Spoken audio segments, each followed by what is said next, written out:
Everybody get up, no need to cram now. We got a real jam going down, going down, going down, going down, going down, going down. Welcome to the IntelliJAMS. Everyone, welcome back to another jam. We got a special edition of the jam because we've got a customer coming to jam with us. We've got Mike De Lia from Groove Life join in, and today we're going to jam a little bit about content testing, or as Mike said, justifying the cost of pretty pictures. But Mike, before we jump into that, maybe you could just kind of give the listeners like a brief overview of you and the brand, like just so people can kind of have an understanding of like AOV, that sort of thing. So as we talk about this, they can have a little bit more context. For sure. Yeah. What's up, Mike? Stoked to be here. Director of Ecom over at Groove Life. We were like an OG Kickstarter brand. Started selling silicone rings with grooves in them, hence the name. Breathable. You can get them wet and your finger won't get like warped or whatever. So kind of like that was our first product that put us on the map. And then that was back in like 2015 era. And recently, about like 3-4 years ago, we launched into belts with the Groove belt, magnetic buckle. That's like got a curved design, neodymium magnets in the buckle as well. High density webbing for like the belt part. People in the everyday carry space really love them. People who hike and go outdoors really love them because of that stretch. They're low profile and have since become like the lion's share of the business. About 60% of the business is belts, 40%, 30, maybe like 35% are rings. Then we have like Apple Watch bands and some wallets that are kind of peppered in the rest of the mix there. Because like rings were such a big part of the business, our AOV is relatively low, despite the price of our belts hovering around $64.95. We go on promo a lot, so our blended AOV is around $58. Always trying to bring that up, obviously, but Oh, I got a guest. yeah, this is my cat Figgy. He may hop in here time and time and again, but he's also really good at ecom. He just doesn't do all many podcasts. But yeah, anyway, so the belt mix kind of impacts the AOV lower, but it's hard because like you have to think about it like in terms of units. But again, like the belts have really become the lion's share of the business and are quickly becoming like the hero category that we're leaning really heavy into. So a lot of what we're going to discuss today is like what's working for belt photography, what's working for belt content, educating the customer there, whether it be like infographics or something else. And yeah, I'm really excited to jam on this.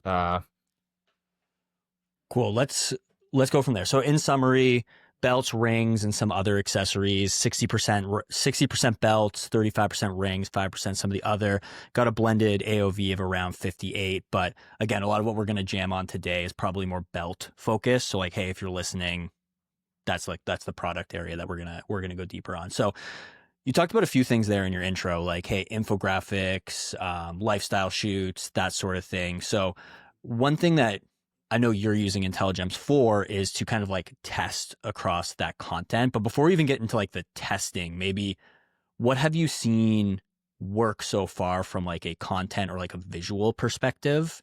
And like you said, hey, I'm trying to boost AOV. Are these different visual types in support of like conversion, AOV? Is it the whole package? Let's maybe start there and then we can go into like specific tests or things to try. Totally. I definitely say they're both, and then they're both AOV and conversion, and then both certainly a work in progress. The belt is a really interesting product. Everyone wears one, and a lot of pants, are compatible with belts. I know like, sweatpants are a different story, but like belts are kind of ubiquitous with pants.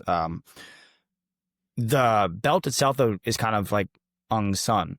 Right? It's your shirt's like typically like not tucked in unless you're like dressing like more formal. So, or you have like a jacket on. So it's like usually covered up. So as marketers, we're kind of like faced with this dilemma of like, all right, how do we expose this product to make it appealing and cool while also making it look natural? So I think that was like our first hurdle. It was like, all right, you have to somehow show the belt on body the way it's meant to be used without it being weird. Again, like our belts are, or like I was trying to say, the origin stories of the brand about our founder launching the Kickstarter for the silicone ring because he was an outdoorsman and needed something breathable. Our belts are in that same vein. They're more outdoorsy. The everyday carry community loves them, specifically those who are pursuing their Second Amendment right, who like carry firearms. Like the belt, because of its like two-way stretch, it doesn't bend, so people can wear a holster with it. I don't carry myself, but I've become like a fan of the community because of how much they pay attention to products and the things that like they carry with them. So the fact that they like our belt is like a great like validation for us. That being said, the belts lean in that category. So like you're not wearing them to the office typically. You're wearing them around every day. So we have to kind of like, find ways to show the product. And a lot of it's been our exploration and like how do we do that? Like what is the right angle? What are the contrasts that we're looking for? Like what color pants should our models wear?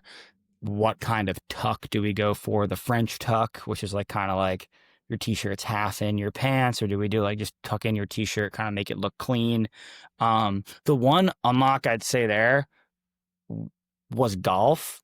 Golf's awesome because you are tucking in your shirt and it's not weird and it's somewhat casual. So I don't golf, but you can have like the belt out and like presentable without it being awkward. So we lean a lot into that to show kind of like our action shots, people like bending down. It's great, like, fodder too for our customer value props of being like stretchy, and durable, because like the golfer moves with their swing and also as they walk the course, right? So it kind of like there's a natural parallels between a belt that is, flexible and stretchy, malleable, and the golfer. So we found that unlock there, but yeah, a lot of it's just been trying to like figure out like what is the best way to showcase this product. Markedly different from the ring, right? Your fingers are always exposed. So there's a lot there. Man, you hit on so many things that I didn't even think of, like the make it look natural, don't make it look weird. Like I can only imagine that's like a big challenge. But as you've been thinking about this, so we have like, hey, these are good for people who want to put a holster in the belt. This is like good for golf. So with like, are you doing anything from a like creative creation standpoint that's like targeting in both of these areas? Do you end up like changing PDPs and trying to like direct people to like, hey, this feels like more of a golf crowd, like let's put some more golf related imagery in front of them? Like anything right now to kind of like isolate into any of that kind of creative?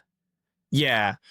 You touched on like something that's a phase 2 or 3 of what we want to do eventually, which is like some sort of rapid site configuration based on like a behavior that we captured in that moment. So like we have, let's say, a shop by. Let me backtrack. We want to do activity verticals. So your everyday carry, which is your Second Amendment folks, your golf, your hunt, fish, outdoorsmen, those going after those activities and creating like hero products within them give us an excuse, right, to then create content that best like reflects those activities, and putting our products there. And then with the way we're kind of like thinking about product and adapting it to those activities, like whether it be actually figuring out the silhouette, the hero product that we want associated. We have 4 belt silhouettes, 2 of which kind of make up most of the revenue, are Ultra and our OG. Ultra is more of like an athletic belt, plastic buckle. OG is more of like a work belt with a metal buckle, which is the one that's popular with folks who carry a holster or that community, versus like the Ultras, like in that kind of squarely in that golf realm. So we're kind of marrying product to those activities and then going after and looking to capture content with that product in the lens of those activities. And then, so going back to my original point, what we want to do on site is like create some sort of like decision for the consumer to be like, shop by activity, click golf, and then there's some rapid site configuration that we can do, whether it be reorganizing the carousel, to show, different images and whatnot. Today, what does that look like? It looks like that color drop that I mentioned. So if like we have like a golf capsule, the PDP formula, for example, will be like renders. The lifestyles would be golf inspired lifestyles, and then like our infographics versus colors that are designed for like the hunt crowd, like a signal orange or something, will be kind of like the renders, outdoorsy photos, and then the infographics, and sort of like personifying the product that way, as well as like obviously the campaign surrounding the release. Amazing. When you get closer there, definitely have some ideas on how you can leverage IntelliJAMS for some of those personalizations and just like make sure we're capturing all the data from it. But Totally. with these, so on the PDP, we got these like lifestyle shots. You talked about infographics. Like at the top, we said like, hey, let's justify the cost of like some pretty pictures. So how do you determine what creative is working? So like, yeah, we'll eventually get to the point where we go down like these specific paths, but like from a product page perspective, or actually whatever direction you want to take it in, like how do you know when a particular creative is actually effective? Yeah, that's a good question. I mean, I think a lot of it has to do with like picking your places. Like what are the highest traffic, like highest leverage places where someone sees an image and begins to make a decision based on that image, or in large part that image. Obviously, there's copy or et cetera, but like where is that decision happening, and like what is the content they're in? So for us, it's like homepage hero testing and landing page testing all the time, and trying to figure out like what is the proper content for these placements that are specific to what we're trying to curate. On the landing page, it could be like a golf landing page. We have a golf lander, an athletic lander, a hunting lander, and a more products specific lander, all for one silhouette. And then we kind of do this with different silhouettes as well. So we've drilled like very heavy into that for that continuity aspect. And then it's beginning to test like which images and which styles work well with each of those landers. And that's just through simple like content iterative testing. Like, we had a flat lay of product, then on body. Okay, we saw the on body work. Now let's try like a close up. Let's try a different colorway on the belt, or on the waist rather, and see like how that resonates with the buyer. Does that increase like conversion, or does it increase product mix rather, because we're featuring different colors or not? And then really making sure that like when we are like doing creative testing, like that's kind of the only thing we're changing as well on the landing experience and also on the homepage. And that's probably the 80-20 of it. I think there's like some probably smaller changes that happen on the creative side when you think about like below the fold content. It's like, is there stuff that we can optimize there that like really tie home like the campaign direction? But for me, like as a marketer, you want to over index on where you have like the most leverage, and for us it's that homepage hero and all those like variations of our landing pages, and just being very mindful of the context that they're in. So let's like maybe just pick whatever landing page you want. You talked about flat lays, you talked about on body. I'm assuming like at the top you were talking about like different kind of lifestyle shots. Like through your testing, is there something that has worked for you as kind of like, hey, when I get someone to land in this experience, I want to make sure they see X first, that it has shown to be the most effective for us? Yeah, so we had a really like interesting test with our golf landing page. I think prior to us kind of going out and shooting golf as an activity, a lot of our lifestyle images of the belt on body were sort of these like forced postures of people tucking in t-shirts, or there's a picture of this guy and it looks awesome, but he's essentially like wearing dark pants, a light shirt, and a dark belt. So the contrast isn't good already. And instead of like walking down stairs, he's like using the handrail and kind of pole vaulting himself over the stairs. Looks great. Totally unrealistic, like ridiculous. best, right? Like who does? I'm sorry, but who does that? Like if you're just walking around, unless you're doing like parkour. So, but that was like what worked, I guess. Like whether you call it like scroll stopping appeal, or maybe like before I got here, it was in an ad, and that's why I was in like that's why we used it in Landers, to sort of get the like continuity going. But once we figured out like getting the belt in the natural setting, definitely just saw those straight up increases in conversion rate on the LP. I think people were just able to see, and I'm talking like same copy, just a different image in the hero Yep. section of the lander. I think people were just able to see like, oh, okay, this is like a real use case for this belt. Like I do that. I can like see how that's applicable to my life. And I just, yeah, it just, I think that test, I try to pull it up right here, but it was over 10% like increase in conversion, which is awesome. In post, we can get the test results up there so people can like actually read it in detail. But okay, so more of this kind of like in action, like, hey, I can see how this is going to relate to me versus like a flat lay. You also talked about infographics. I think infographics are another interesting one. Like, have you been testing? I've seen maybe not so much in the apparel space, but in supplements, like sometimes landing pages, people do a lot of testing of like, should I actually lead with the infographic, or should I lead with the flat lay? Should I lead with like something a little bit more artsy? Like, have you guys run any tests on like infographic placement or like in and out of that infographic? Is that helping for your customer base? We haven't tested the order of the carousel. I think thinking about like the PDP pragmatically, like how many things rely on like our thumbnail image, you know, collections pages, dynamic product feeds. So I think for us, testing that order would be pretty difficult to execute well. Maybe we can just kind of like change it on the page, but that would be hard for us. What we have tested is just simply refining our infographics. Less is a lot more. If you can cut down, you know, highly technical jargon to like 2 or 3 words that just like make sense, like easy clip in. Like you don't have to say neodymium magnets and milled buckle. You can just say it's easy to clip and leave it there. Has worked really well for us. And then I think pairing your so when I joined Groove, we had like our infographics were very text heavy, and then they were paired with a lifestyle shot of someone walking.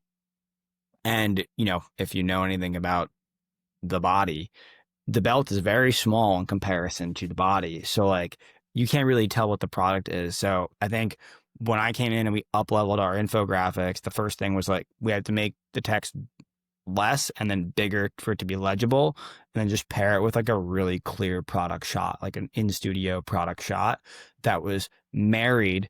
And I think it's crazy that like a lot of people overlook this, but I see this not just in like at Groove, but a lot of different brands. Like make sure the text in the infographic is married to the graphic part of the of the image. Like if you're talking about the magnetic buckle, like make sure it's the buckle that's the focus right there. If you're talking about the high intensity webbing, then make sure we're focused on the webbing and like the stretchiness of that. So for that, like that was kind of like an obvious win. And when we rolled that out, it was like, oh yeah, we should be using this. Formula for other products, and we're working on bringing that same kind of logic to our rings and other silhouettes. Inversely, I still think that it could be useful on a landing page, because what I think is like a hard nut to crack for a lot of brands is how much de-risking versus education do you do? De-risking would be like your transactional value props. Why buy from Groove Life?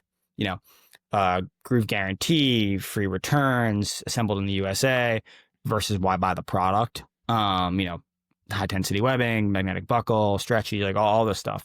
So figuring out that balance. And then I think infographics do a good job of speaking about the product. So I actually have that test queued up in IntelliJAMS right now, planning to run that after we're done with our sale, to sort of test like what works best on an evergreen landing page. Like, do we do really heavy persona, or do we try to mix in more like product focused value props or reasons rather?